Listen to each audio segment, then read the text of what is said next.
Las mesas de diálogo entre el gobierno y los indígenas se cierran el viernes. Hoy continuaron las conversaciones sobre derechos laborales y educación superior. He visto cosas que científicamente y matemáticamente daban para nada y de repente comenzaron a cambiar. Esos son milagros. La mujer policía baleada en una UPC en Guayaquil está en condición crítica. Los médicos explican que la paciente se ha quedado sin signos vitales en 3 ocasiones. Varias organizaciones narcodelictivas ingresan desde Colombia y marcan su territorio en Mataje, provincia de Esmeraldas. Nuestro informe especial continúa. Desarticulan una organización de microtráfico que distribuía más de 2.000 dosis de cocaína por día en gran parte de Guayaquil y Durán. Segunda ola de bombardeos rusos contra varias ciudades de Ucrania. Los feroces ataques con misiles han dejado 19 muertos y más de 100 heridos. Hola amigos, aquí las noticias para ustedes. Sin acuerdos están aún 4 mesas de diálogo. Este martes sesionaron en jornada ininterrumpida 3 de ellas. Los debates se intensifican a 3 días del fin de los diálogos que definirán las relaciones entre el gobierno y el sector indígena. Fabiola Santana tiene el reporte. Las mesas de acceso a la salud, educación superior, empleo y derechos laborales trabajan a contrarreloj. En las 2 primeras se aspiraba a concretar acuerdos y desacuerdos este martes, pero las conversaciones se extenderán un día más. Entre los pedidos de las organizaciones sociales está el incremento de los presupuestos para salud y educación. A propósito de la discusión de la proforma presupuestaria 2023, de que allí se incluyan más presupuestos, y que haya la voluntad política de invertir. La preocupación se centra en la mesa de focalización a los subsidios, donde hasta ahora no se llega a acuerdos. Con o sin consensos, el acta final se suscribirá el jueves. El sector indígena quiere que se deje fuera del beneficio a las embarcaciones camaroneras y atuneras. En lo que tiene que ver con las camaroneras, nosotros sí pensamos que deben entrar en la focalización, pero camaroneros que no pasen más allá de 75 hectáreas. No puede ser que estemos subsidiando a camaroneros que tienen 100, 200, 300, 500, hasta 1.000 hectáreas de camarón. En la mesa de empleo apenas se tocó el tema del reintegro a los profesionales de salud despedidos tras la emergencia por la pandemia. El gobierno propone una mesa técnica, pero las organizaciones sociales no están de acuerdo. No existe una voluntad por parte e incluso del Ministerio de Trabajo en asignar recursos para poder fortalecer los beneficios para los trabajadores. Mañana vamos a continuar a las 8:30 de la mañana por 5.º día, incluido, repito, los fines de semana, y esperamos terminar lo más pronto que se pueda. Esto es un diálogo. Las 4 mesas pendientes deben cerrar hasta el jueves para firmar un acta final el viernes. De allí se conocerá si los resultados llenan la expectativa a los movimientos indígenas, que no descartan nuevas medidas de hecho. Leonardo Lasso presentó la renuncia irrevocable a su cargo de secretario general de Comunicación. Tras 4 meses de funciones, envió la carta al presidente Guillermo Lasso en la que comunica su salida, su renuncia e indica que en su labor construyó protocolos de manejos comunicacionales en cada área. También trabajó en el veto a la ley de comunicación y deja una campaña por ejecutarse. Al frente de la Secretaría estuvo antes Eduardo Bonilla y ahora está pendiente la designación de quién sería el tercer funcionario en ese cargo durante el actual gobierno. La Comisión de Relaciones Internacionales de la Asamblea se allanó a la objeción parcial que envió el Ejecutivo sobre las reformas a la Ley de Comunicación. Con 5 votos a favor, decidieron recomendar al Pleno del Legislativo acoger todos los puntos de la objeción presidencial. De este proyecto además fueron retirados algunos artículos tras ser declarados como inconstitucionales por parte de la Corte Constitucional. Ahora el Pleno de la Asamblea deberá definir qué ocurre con el articulado sobre el proyecto de comunicación. Para rechazar las propuestas del mandatario necesitan 92 votos. El comandante de la policía, Fausto Salinas, fue increpado por asambleístas de la comisión que investiga el femicidio de María Belén Bernal. Dijo que la policía no detuvo a tiempo a Germán Cáceres porque la orden de vigilancia salió cuando él ya cruzaba hacia Colombia. Nos informa Jacqueline Rodas.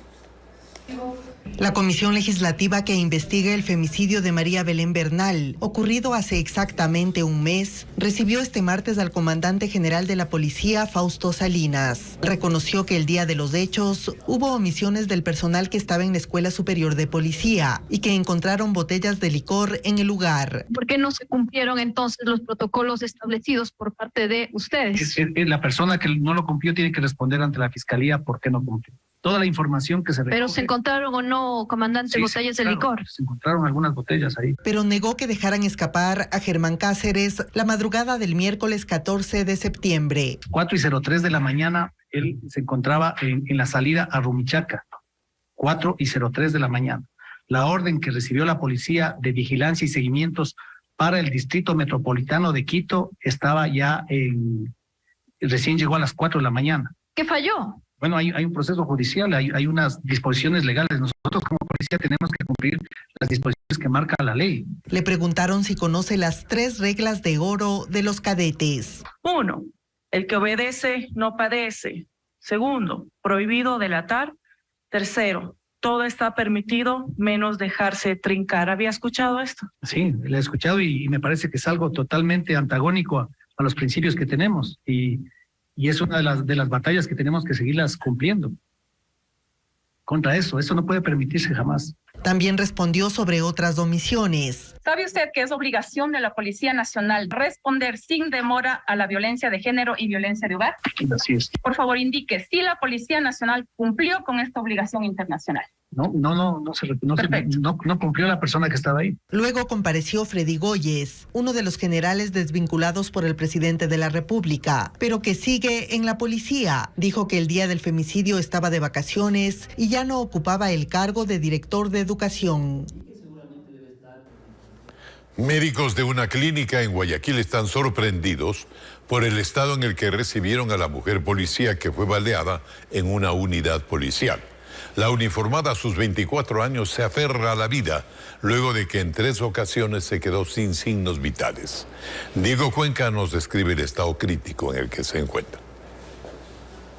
En la clínica Guayaquil permanece Verónica Songol, la mujer policía que resultó gravemente herida tras recibir al menos 6 impactos de bala en su cuerpo. Ella fue víctima de un ataque a tiros que ocurrió la madrugada de ese domingo contra esa unidad policial comunitaria que se ubica en el sector Sosovivienda, en el noroeste del puerto principal. Verónica, a sus 24 años, lucha por sobrevivir luego de 2 días de estar en coma.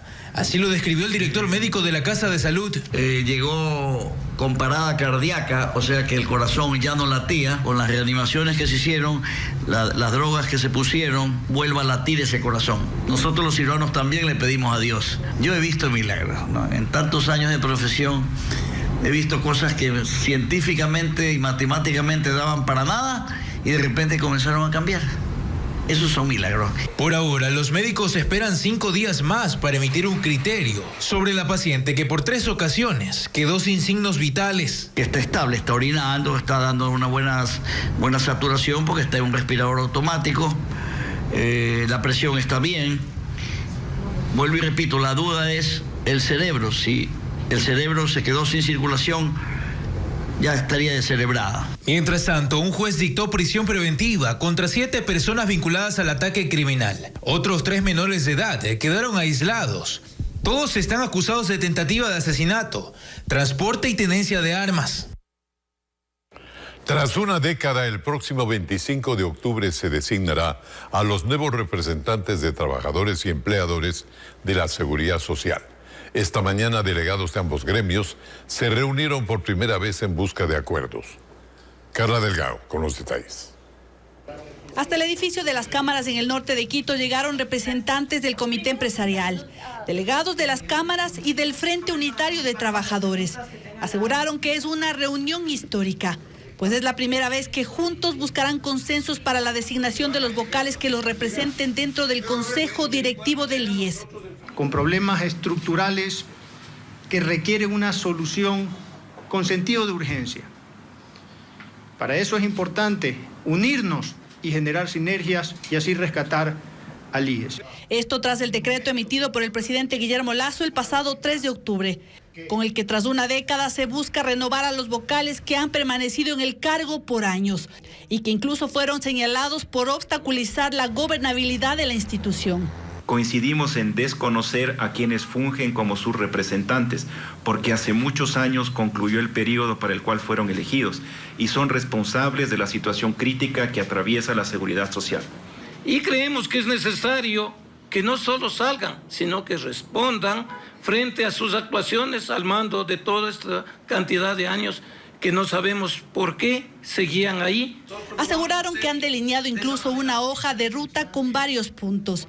Entre estos, velar por la atención médica y oportuna de afiliados y jubilados, combatir la corrupción en todos los niveles y determinar el monto de la deuda estatal a la institución. Aunque el IES había anunciado que el plan de externalización de medicinas arrancaría desde agosto, esto aún no ha ocurrido. El presidente del Consejo Directivo de la entidad anuncia una nueva fecha. Y esto ocurre mientras en los hospitales del Ministerio de Salud ya se aplica. Sin embargo, pacientes con enfermedades catastróficas siguen teniendo complicaciones para adquirir sus medicinas. Carla Delgado, nuevamente. Las farmacias aledañas a los hospitales públicos del Ministerio de Salud registran mayor movimiento, sobre todo las que tienen un convenio a raíz de la implementación del plan de externalización de farmacias, con el que se busca dotar de medicinas a los pacientes a través de la red privada. María se trata en el Hospital Eugenio Espejo. Asegura que apenas hoy se enteró que podía retirar las medicinas recetadas por su médico en esta farmacia. Porque no ha habido la medicina en el hospital. No sé, Daisy, cómo irá a funcionar, si irá a funcionar bien. ¿Te le han entregado todo? Sí, lo que me pone aquí el doctor, sí. Indican que solo en este punto se entregan unas 100 recetas diarias, aunque no para todas las patologías, aclaran. No todo lo que es para cáncer están entregando. Por lo general vienen recetas solo de letrozol para el cáncer. Gabriel Orihuela, presidente de la Fundación Pacientes de Ecuador, cree que aunque el sistema ha logrado solventar parte de la demanda de fármacos, aún es necesario corregir varios aspectos. Con los pacientes de cáncer que los medicamentos suelen ser costosos, entonces no hay esos medicamentos porque son costosos y todavía no se han podido adquirir. Faltan inclusive medicamentos muy baratos y el problema es que son tan baratos que las distribuidoras y las farmacias comerciales no están interesadas en vender esos medicamentos. Desde que empezó esta implementación en hospitales del Ministerio de Salud se han prescrito 85,000 recetas y se ha despachado 41,000. Pero no ocurre lo mismo en los hospitales de la Seguridad Social, en donde a los pacientes les toca seguir comprando sus medicinas aunque aportan cada mes. El presidente del Consejo Directivo, Alfredo Ortega, indica una nueva fecha para que este plan esté funcional. A finales de este mes estaría bastante regularizado el proceso de la externalización de las medicinas. Es un proceso que ha tomado algo de tiempo, ha habido que consensuar, negociar en el buen sentido de la palabra con todas las cadenas. La externalización de medicinas se creó a raíz del desabastecimiento crítico de fármacos en los hospitales del país y que hasta el momento no han sido resueltos al 100%. Y vamos a Ucrania, donde los ataques con misiles siguen arrasando. Juan Carlos Esprúa, ¿cómo estuvo la jornada de hoy? Alfonso, amigos, imágenes realmente impactantes, con más sangre y más destrucción. Rusia lanzó una nueva serie de misiles contra objetivos civiles en Ucrania.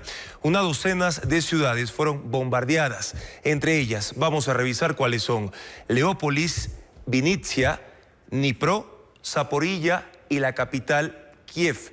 Es el segundo día de bombardeos como parte de la arremetida de Moscú tras la explosión del pasado sábado, que por cierto dañó parte del puente que conecta a Rusia con la península de Crimea, territorio que tomó en el año 2014. Hasta el momento se reportan 19 fallecidos y más de 100 heridos durante 2 días de feroces ataques. Veamos. docena de ciudades ucranianas fueron blanco de la más reciente embestida rusa. Los ataques golpearon varios objetivos militares y de infraestructura energética, principalmente en la región de Leópolis, donde miles de residentes quedaron sin agua y electricidad. En Zaporilla, los bombardeos alcanzaron zonas residenciales, igual que en la capital Kiev, donde los habitantes están conmocionados, pero desafiantes tras los primeros ataques aéreos desde junio. Ya no hay miedo. Una vez más se demostró quién es quién. Los rusos son capaces de cosas que una persona sana no haría, dijo este residente. Es el segundo día consecutivo que Moscú lanza proyectiles sobre Ucrania, como parte de su arremetida por la explosión que cortó parcialmente la única vía que une Rusia con Crimea. Las Fuerzas Armadas de la Federación Rusa continuaron lanzando un ataque masivo con armas de precisión de largo alcance contra las instalaciones militares de mando y control. El objetivo del ataque se ha alcanzado. 19 personas han muerto y 105 resultaron heridas. Para la OTAN, estos ataques son una señal más de la desesperación por parte de Putin. El presidente Putin ha fracasado en Ucrania. Muestran que esta guerra no va según lo planeado. El G7 condenó los ataques, señalando que los bombardeos contra la población civil constituyen un crimen de guerra. Aseguró que harán que Putin y los responsables rindan cuentas.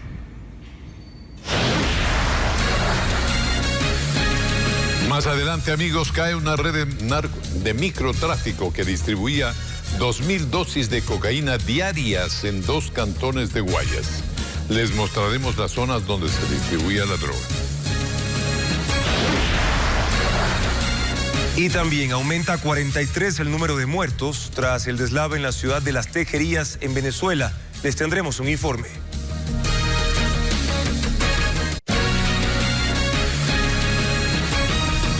Hay más noticias. Desarticulan una organización que distribuía droga en gran parte de Guayaquil y Durán. Se trata de una red con capacidad para distribuir 2.000 dosis de cocaína por día. Merlin Ochoa recorrió uno de los lugares con más venta y consumo de la sustancia ilegal. Son zonas que pelean las organizaciones narcocriminales. Los allanamientos se realizaron de forma simultánea en Guayaquil y Durán, provincia del Guayas. Las 7 personas están acusadas de ser parte de una organización narcocriminal que almacenaba y distribuía narcóticos en varios sectores populares. Según los uniformados, el cabecilla era un ex policía que fue desvinculado de la institución en el 2006 por extorsión. La sustancia, una vez traída desde el país de Colombia, era embodegada en el sector de Durán, y desde Durán era repartida a varios distritos de la ciudad de acá de Guayaquil para ser vendida en dosis. Las investigaciones duraron 3 meses. Durante este tiempo, otras 5 personas también fueron detenidas. Los uniformados indican que esta red distribuía droga en el cantón Durán y en Guayaquil, en los sectores de La Florida, Nueva Prosperina, Los Guasmos y el suburbio de la ciudad. Indicios: 553 gramos de heroína y 1.031 gramos de cocaína, que corresponden a 9.970 dosis. Según información de la policía, esta organización tenía la capacidad para distribuir y vender 2.000 dosis de droga al día, justamente en estos sectores en donde hay más consumidores de cocaína, heroína y marihuana. Tengo 10 años consumiendo, 10 años. ¿Cuántos años tienes ahora? 26. O sea, tenías 16. Claro, 16. En un recorrido por el suburbio encontramos que en cada esquina hay un consumidor de droga y los agentes, tratando de identificar a los vendedores de las dosis, nos comentan que en muchos de los casos son familias enteras las que se dedican a este ilegal negocio. Se procede con la aprehensión de los cabezas de los hogares, posteriormente siguen los hijos y acogen esta actividad a los demás familiares. ¿Y una misma casa ha sido allanada varias veces? Sí, en lo personal hemos tenido casos que hemos allanado inmuebles que han sido hasta por 5 ocasiones inclusive. Los uniformados recalcan que la venta de drogas es una economía criminal a la que se le atribuye el 70% de las muertes violentas en Guayaquil y Durán. En el operativo más reciente, 2 de los 7 aprehendidos son mujeres. El gobierno designó al nuevo director del sistema penitenciario del país, SNAI. Es la quinta persona que ocupa ese cargo en medio de los esfuerzos por frenar la violencia en las cárceles. Organizaciones de derechos humanos cuestionan la inestabilidad en esta institución por los constantes cambios de autoridades. Diego Cuenca con el informe. La crisis carcelaria en Ecuador parece interminable. Ha cobrado la vida de 386 reos en las prisiones desde el 2021 a la fecha. Durante ese periodo, los directores del sistema penitenciario no han podido frenar la violencia. En ese cargo ha pasado el general de policía en servicio pasivo, Edmundo Moncayo, que estuvo desde el gobierno de Lenín Moreno. Luego posesionaron a Fausto Cobo, militar retirado. Después vino Bolívar Garzón y le siguió Pablo Ramírez, primer general de la policía en servicio activo en ocupar ese puesto hasta la semana pasada. Esos cambios ocurrieron en casi un año y medio del gobierno del presidente Guillermo Lasso. Desde el Comité Permanente por la Defensa de los Derechos Humanos señalan que no es un buen síntoma la inestabilidad de la institución. No es buena señal que constantemente se cambien a estos funcionarios. Deberían ser, consideradas personas que conozcan no solamente aspectos de seguridad, que conozcan aspectos de rehabilitación. Y ese lunes designaron al nuevo director del Servicio Nacional de Atención a Personas Privadas de la Libertad.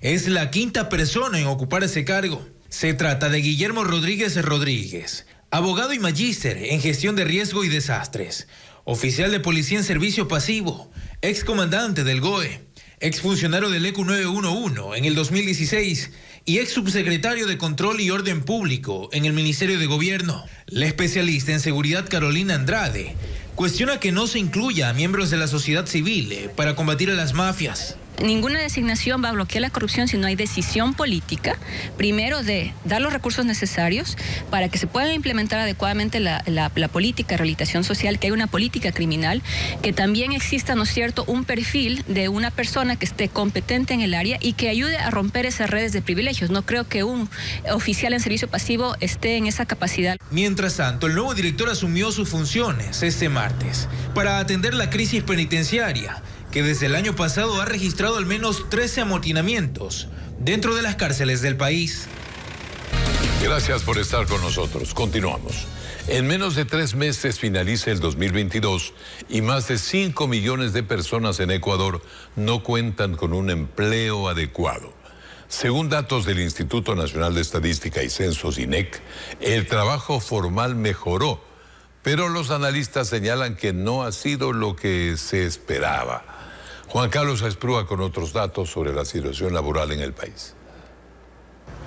Los datos del Instituto Nacional de Estadística y Censos, INEC, muestran que el empleo adecuado ha mejorado en el transcurso del año. Hasta agosto de 2021, en ese grupo constaban 2.7 millones de personas, mientras que hasta agosto de 2022, esa cantidad subió a 2.8 millones de personas. Pese a ello, la percepción de varios jóvenes universitarios no es positiva sobre la situación laboral en el país. De hecho, he pensado salir al exterior. O sea, yo estoy siguiendo economía, así que yo analizo eso y pienso de que en otros países de primer mundo hay mayores oportunidades para los jóvenes, la verdad, en comparación a Ecuador. Con la situación como está el país, le veo medio difícil. Sí, está más complicado aquí. Por ejemplo, yo me he ido a Estados Unidos a trabajar y ahí es un poquito más fácil la situación, porque ahí, sobre todo en el verano, es mucho más fácil conseguir. El problema también radica en que el subempleo, una de las categorías fuera del empleo adecuado, aumentó. Hasta agosto de 2021, 1.8 millones de personas estaban en esa situación laboral, mientras que hasta agosto de 2022, cerca de 2 millones de personas no están afiliadas al Seguro Social, no trabajan las horas que manda la ley e incluso estarían ganando menos del salario básico.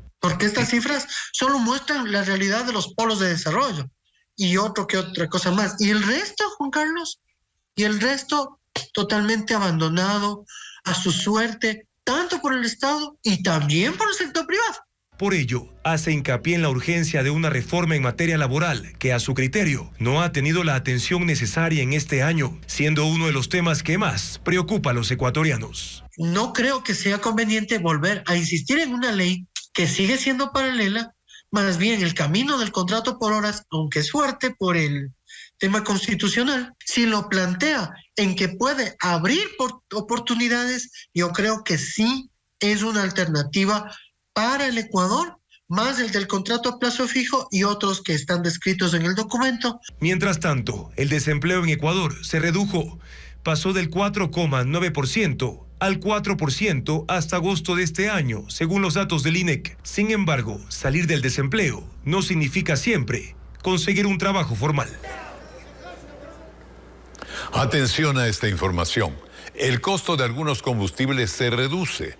A partir de las 0 horas de mañana, martes 12 de octubre, el precio del galón de gasolina super será de $4.27, según indica Petroecuador. Esto a partir de martes 12, o sea, hoy, en las más de 1.000 estaciones de servicio y a escala nacional.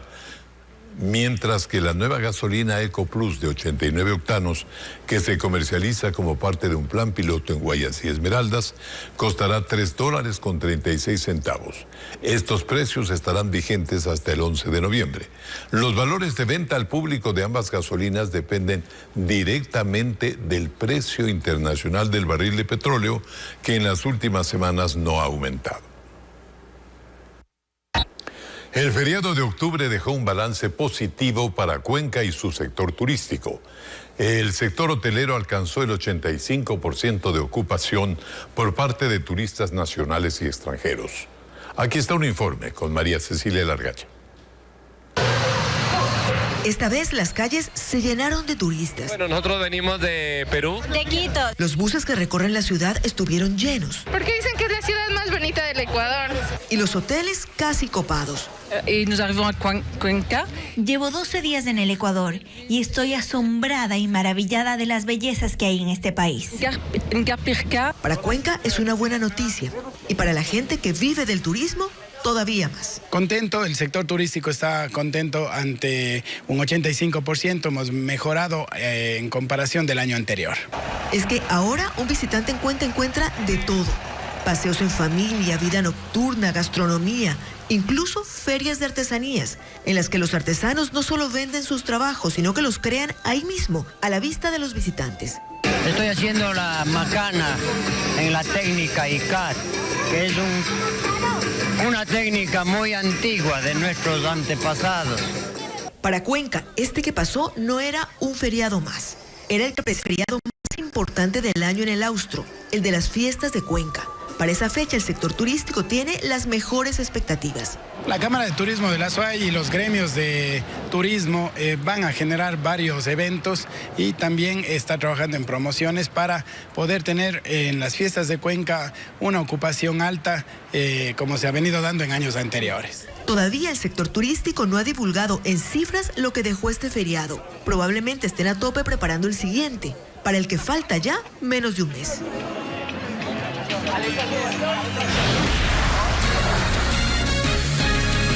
Y más adelante, amigos, un informe de inteligencia revela que agrupaciones narcodelictivas transnacionales y de Ecuador se disputan el territorio en Mataje, Esmeraldas.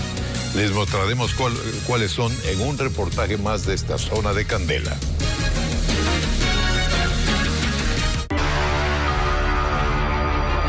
Mataje, zona de conflicto. En varios recintos de Esmeraldas, los grupos disidentes de las FARC, vinculados al narcotráfico, intentan posesionarse en nuestro territorio, lugares en donde se han enfrentado con militares ecuatorianos. El negocio del narcotráfico se disputa entre dos cárteles mexicanos, 2 disidencias de las FARC y 8 bandas ecuatorianas que son los brazos armados de los grupos narcoterroristas. Paul Romero nos presenta el segundo informe sobre Mataje. La provincia de Esmeraldas limita con el departamento colombiano de Nariño, en donde existe grandes extensiones de cultivo de coca. En el vecino país, las plantaciones aparecen a pocos metros del río Mataje, límite natural entre Ecuador y Colombia. Es la materia prima que se utiliza para la fabricación de la cocaína, una ilegal mercancía por la que se disputan cárteles y bandas por la producción y distribución. En el sector de la frontera, según información de inteligencia militar y policial, existen 2 bandos. El liderado por el cartel mexicano Sinaloa, que le suministra la droga el grupo Oliver Sinisterra, disidente de las FARC. En Ecuador forman parte las bandas de Los Choneros, Águilas, Gángsters y Fatales. El otro es también mexicano, Jalisco Nueva Generación. Le entrega la droga a la columna Urias Rondón, disidente de las FARC, apoyados en Ecuador por los Lobos, R7, Tiguerones, Chone Killers. Estos grupos han desatado la ola de violencia en la frontera norte y con todas sus repercusiones en el país. Que obviamente hay incidencia en Ecuador porque tratan de reclutar a gente ecuatoriana, muchos a lo mejor pueden ser miembros de estas estructuras. Sin embargo, tratamos de que aquí exista la menos incidencia de estos grupos. Sus brazos armados intentan posesionarse en la frontera. En nuestro recorrido constatamos que algunas viviendas fueron pintadas para mostrar su presencia y tratar de delimitar jurisdicciones.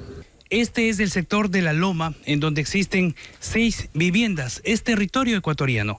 Aquí encontramos pintura con las letras FARC-EP, sería la una, y la otra unicolumna móvil que representaría la columna Urias Rondón. Estos grupos se infiltran en territorio ecuatoriano cuando las patrullas del ejército terminan sus operaciones. Los habitantes de esta zona de conflicto les conocen a los disidentes de las FARC y conviven con ellos. Nosotros hoy tenemos miedo, ¿sí? Porque a veces mandan tiros de allá para acá y aquí para allá, ¿sí? ¿Ya? En la extensidad de la frontera existen muchos caseríos con evidentes carencias, como ocurre en Las Delicias. Desde que no sean algo... Estos compatriotas son vulnerables a enrolarse a estos grupos narcocriminales por falta de oportunidades y la ausencia del Estado. Los niños de este recinto fronterizo no van a la escuela desde hace 6 años. Rafael Correa, él tomó medidas drásticas que mandaban a cerrar las escuelas que habían menos niños, unificarlas a las escuelas que había más cantidad de alumnos. Este dirigente gestionó la reapertura de la escuela, una precaria infraestructura que empezó a reconstruirse. Nace una esperanza para que el conocimiento en los libros reemplace a la violencia de las armas. En nuestra última entrega sobre la frontera de Esmeraldas, les informaremos mañana que un año después de la inauguración del puente del río Mataje que une a Ecuador y Colombia, sigue inhabilitado el paso por falta de control migratorio y de aduanas. En esta zona se han detectado 15 pasos clandestinos por donde circulan personas, mercancías y desde luego la droga que se produce en el vecino país.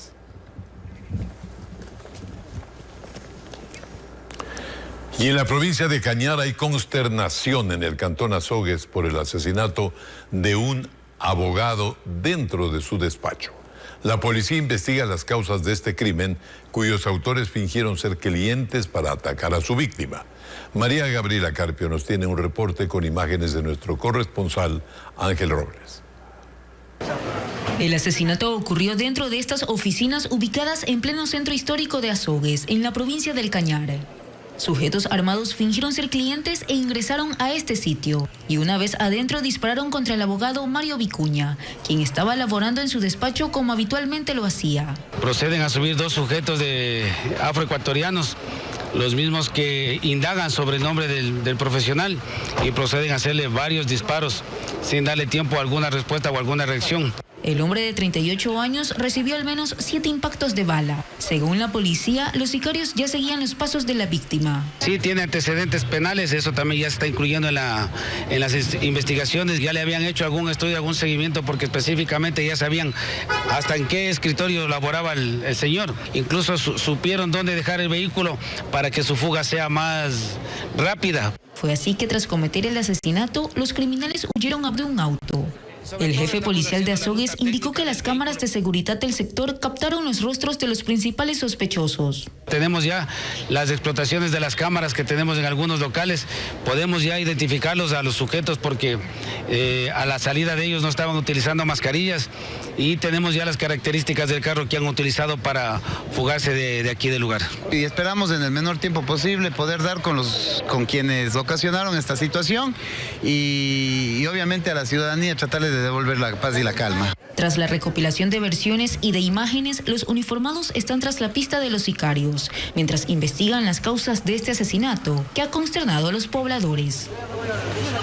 En Anconcito, provincia de Santa Elena, la policía halló el cuerpo de un conductor de mototaxi que fue decapitado. Diego Cuenca nos informa.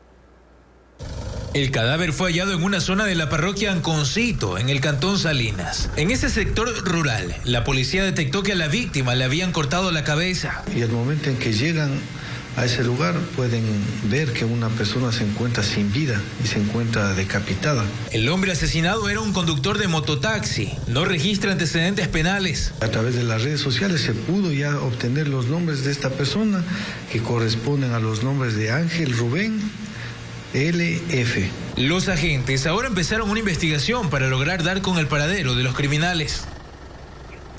Una joven estuvo secuestrada por 20 días. Sus captores pedían inicialmente un rescate de $10 millones, cifra que terminaron bajando a 2 millones. Sin embargo, la policía logró detener a 4 sospechosos tras allanamientos en 2 cantones de Manabí, liberando finalmente a la mujer. Karen Ceballos, desde Manabí. Tranquila, estás con la policía nacional, mira. Es el momento en que los agentes de la unidad antisecuestros de la policía en un operativo dan con el paradero de una joven que había permanecido secuestrada por 20 días. Alexandra, bienvenida a la libertad. Sus captores la mantuvieron prisionera en una vivienda de madera ubicada en la zona rural de Santa Ana, en Manabí. Los uniformados la trasladaron hasta Manta para el reencuentro con sus familiares. Tanta noche de desvelo, de preocupación por nuestra familia, por nuestra hija. La mujer fue raptada el pasado 21 de septiembre mientras circulaba en la vía La Pila Montecristi. Sujetos a bordo de 2 vehículos le cerraron el paso y se la llevaron para posteriormente exigir un millonario rescate a la familia. A quienes solicitaron la suma aproximada de $10 millones. El último monto en solicitud de negociación fue de $2 millones. Por este caso hay 4 hombres detenidos, de los cuales 2 fueron arrestados en flagrancia, pues eran custodios de la víctima, mientras los otros fueron aprehendidos en un allanamiento en Montecristi. Desde Quito, el ministro de Gobierno, Juan Zapata, resaltó la labor de los agentes. Lo importante es haber entregado a sus familiares el día de hoy ya, obviamente sana y salva, y sobre todo, sin un solo centavo de haber entregado a manos de la delincuencia. Al contrario, ahora es la Administración de Justicia el que tiene que hacer caer todo el peso de la ley a estos 4 delincuentes. Radios de comunicación y teléfonos son parte de las evidencias de este caso. En lo que va del año, Manabí registra 5 secuestros extorsivos, todos resueltos, con un total de 17 arrestados. Los estudiantes de un colegio de Quito protestan por los problemas de inseguridad que viven en el plantel. Según los estudiantes, los robos y amenazas ocurren incluso en las aulas. Alex Ceballos con el tema. Con bombas lacrimógenas, los policías dispersaron a los estudiantes del Colegio Montúfar.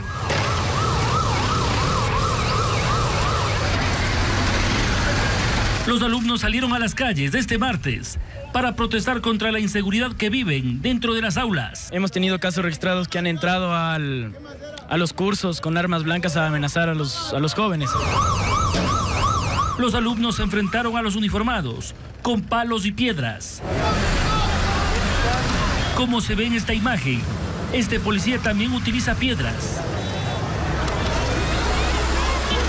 Hemos procurado no aislar a los menores de edad por justamente precautelar el interés superior del menor y asimismo intervenir para que estos menores puedan ingresar a la unidad educativa para que reciban sus clases de manera normal. Según los estudiantes y algunos padres de familia, los robos y amenazas que viven dentro del establecimiento educativo son a diario. Son alumnos de aquí del colegio mismo. Cogieron, robaron y no han hecho hasta el día de hoy nada. Hay pandillas que le tienen amenazadas del paralelo. Nosotros tenemos que venir como padres, ¿saben a qué? A cuidarles a las salidas, llevarles porque están amenazados. Extraoficialmente se pudo conocer que el rector fue separado del cargo. Entonces la situación se calmó. Tenemos delincuencia, tenemos muchas cosas de aquí adentro. Entonces nosotros lo que queremos es que el ministerio también nos ayude. Y los muchachos están indignados porque ya no saben cómo defenderse dentro de las aulas. Porque es dentro de la institución que hay delincuencia.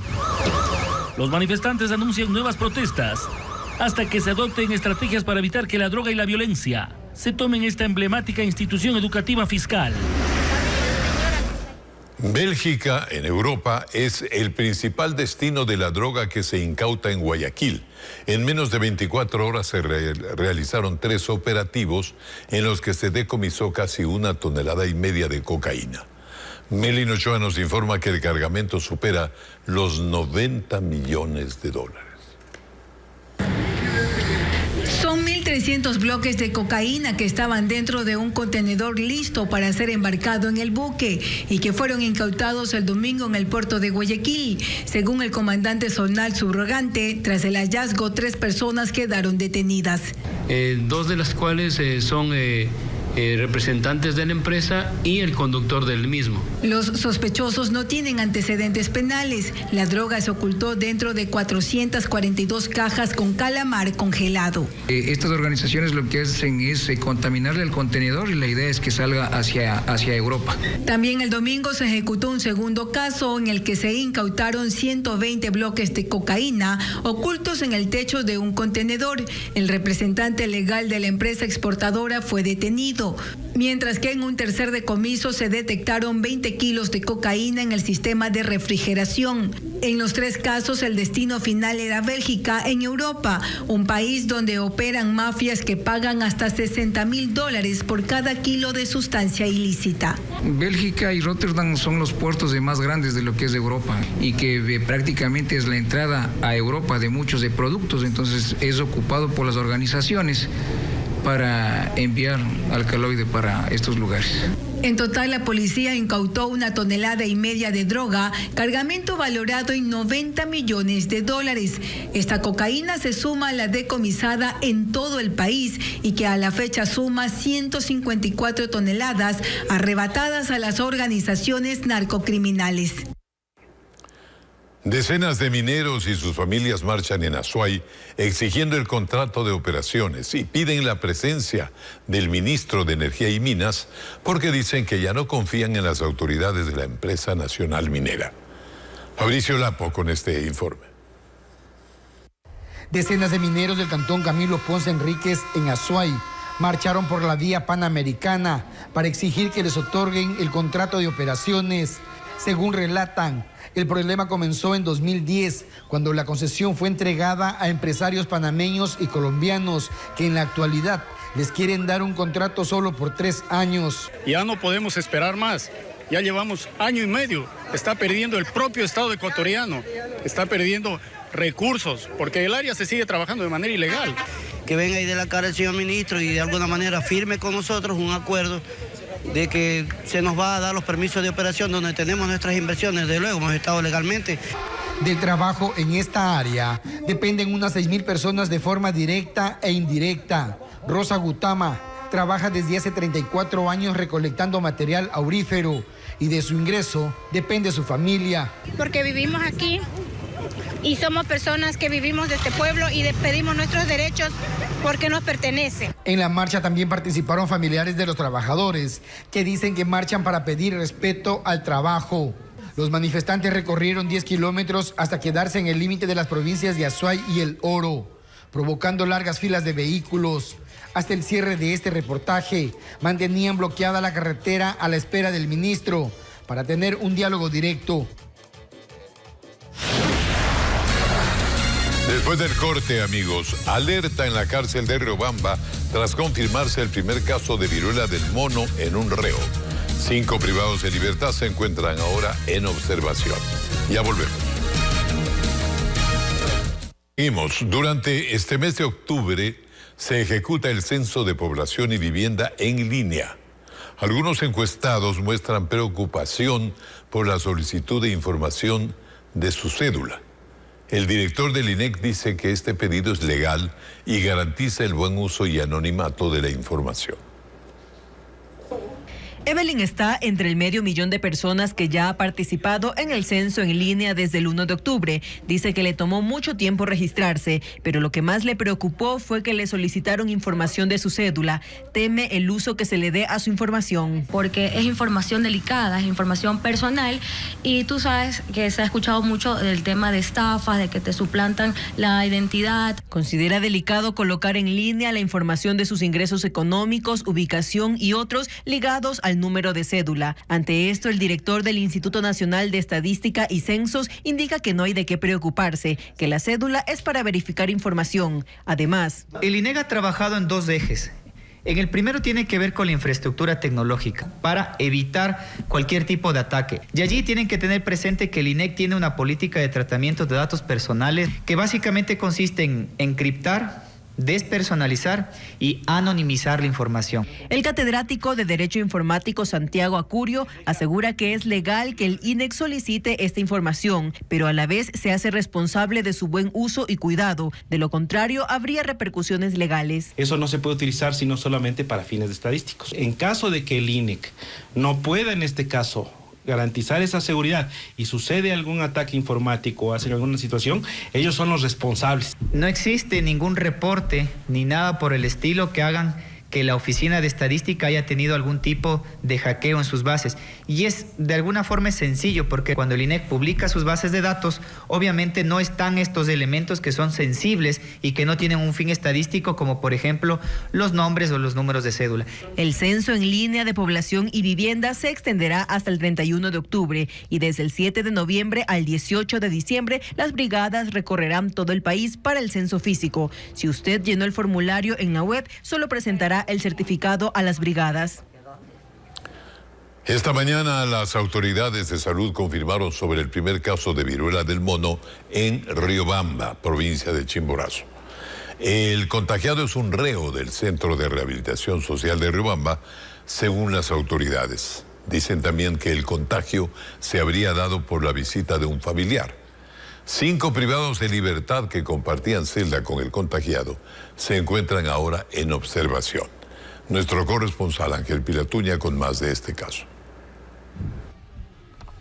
El Ministerio de Salud Pública confirmó el primer caso positivo de viruela de mono en Chimborazo, en el Centro de Rehabilitación Social de Riobamba. Virgilio Lozano, responsable distrital de salud, señaló que se trataría de un privado de libertad de planta baja y que recibió una visita conyugal. A lo que fue valorado por el personal de salud, fue aislado inmediatamente. Se tomaron las muestras y dio positivo para viruela símica. Con el fin de evitar la propagación de la enfermedad, las autoridades tomaron medidas de prevención con el infectado y otros 5 privados de libertad con quienes compartía la celda. Todos los pacientes que estuvieron en contacto directo están con medidas de bioseguridad. El paciente en sí está aislado en una celda solo, lejos de la demás población carcelaria. Ante esto, en el centro están suspendidas las visitas desde el pasado sábado, mientras que hay preocupación en las familias de las personas privadas de libertad. No sé si cómo estará bien o estará enfermo, no se sabe. Desde el día sábado ya no hubo visitas, ya desde el sábado no hubo las visitas, lo suspendieron y a los PPL les están haciendo las pruebas correspondientes para ver si no hay contagio. Hasta el cierre de este informe, no se tiene una versión oficial del Servicio Nacional de Atención Integral a Personas Adultas Privadas de la Libertad y Adolescentes Infractores SNAI. La historia de 2 canes que fueron rescatados de las calles y hoy forman parte de 2 instituciones del cantón de Baños de Agua Santa, en la provincia de Tungurahua. Su presencia ha traído alegría a sus compañeros de labores. Los animales también cuentan con sus uniformes de trabajo para cumplir sus jornadas laborales. Veámoslo. El personal de la Cooperativa de Transporte y Turismo Baños en la provincia de Tungurahua es la encargada de vestir a Rabito con su pantalón, camisa y corbata. Un perro que fue rescatado hace 5 meses en las calles de la provincia de Napo y hoy se ha convertido en la mascota de esta agrupación. La unidad pasó averiada durante 2 días, en los cuales Rabito llegó a la unidad, compartió con los 2 días con la tripulación, comida, les acompañó. Y el momento en que ella pudo circular la unidad, preguntaron si alguien era dueño del perro. Nadie supo dar respuesta y la tripulación optó por adoptarle. Rabito es el encargado de revisar que las unidades estén listas para cubrir las rutas. En ocasiones también es el copiloto en los viajes. Ha visitado ya las playas, ha visitado el oriente también, y la vida que tiene aquí es normal. Como cualquier animalito, tiene sus cuidados respectivos, su veterinario, su comida. Mientras que en el municipio encontramos a Firulais con su chaleco de trabajo, otro perro que también fue rescatado en una avenida y hoy es la alegría de todos los trabajadores de esta institución. Como yo trabajo de madrugada barriendo las calles, se acercó un día hacia mí y se hizo prácticamente un amigo más. Entonces, desde ahí fue que el Firulais nos acompaña las 8 horas de la jornada de trabajo. Hace un tiempo a Firulais le detectaron cáncer, por lo que sus compañeros y las autoridades municipales colaboraron para su tratamiento y hoy está curado y supervisando al personal y las obras. Pero gracias a que las quimioterapias fueron demasiado efectivas, está sano y salvo como usted le ve al Firulais. Les acompañan las madrugadas en sus duras jornadas de trabajo, pero es uno más de la familia municipal Firulais. Ahora Rabito y Firulais son parte fundamental de estos organismos y se han vuelto un ejemplo de superación para sus colegas. Asimismo son admirados por los turistas al pasearse por la ciudad con sus uniformes de trabajo.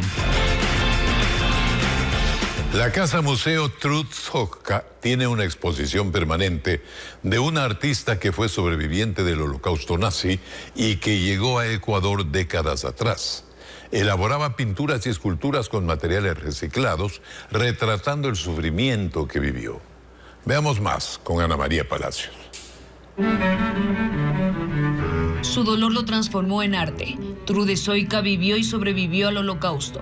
Llegó al Ecuador después de su liberación de un campo de concentración nazi. Bueno, como su vocación era el arte y seguramente no podía hacer gran cosa en Europa durante la guerra, en Ecuador encontró su refugio, se volvió a casar con otro sobreviviente del Holocausto, tuvo 3 hijas y con esto estuvo establecida, construyó su casa, que es esta.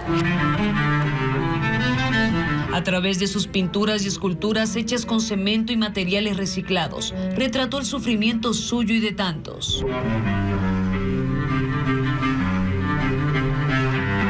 Pero no todo fue tristeza.